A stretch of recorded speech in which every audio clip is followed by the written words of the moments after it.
what I'm seeing is a guy who, by his outward appearance, sees himself as a man of integrity and seems to be working toward fulfilling that, and feels that he has gotten boxed around by both political parties and manipulated, and he's the scapegoat here and then he's the scapegoat there.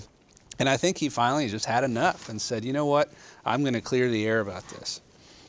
Do you guys see an obstruction case here? Potentially, and here's the potential on this. First, it depends upon the things that Comey said happened being true. Mm-hmm.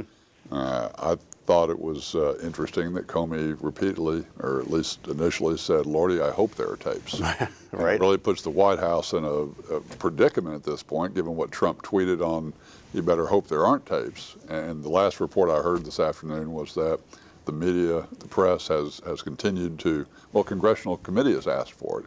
And the Trump White House has said, well, we need more time to tell you whether there's tapes or not. Which is, if there are no tapes whatsoever, it's real easy to say nothing's taped. Yeah. If there are tapes, but only of some things, that raises some additional questions.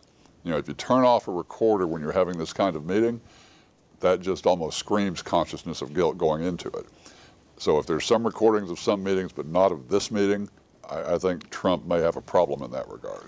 And so, with regard to Troy's view that there may be an obstruction case, I concur. And to dissect the basis for that, it would be under 18 U.S.C. 1512, which is a broad statute that came in under the old Sarbanes-Oxley legislation that deals with basically corporate and political corruption.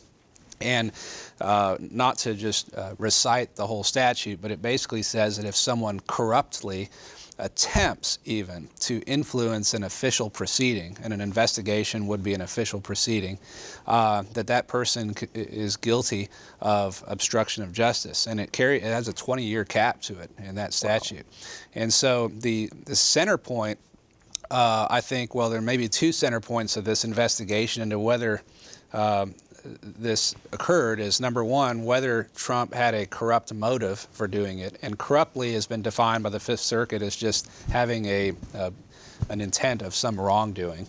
And secondly, whether he believed that his actions would have an effect, or that he desired that his actions would have the effect of dissuading an official investigation.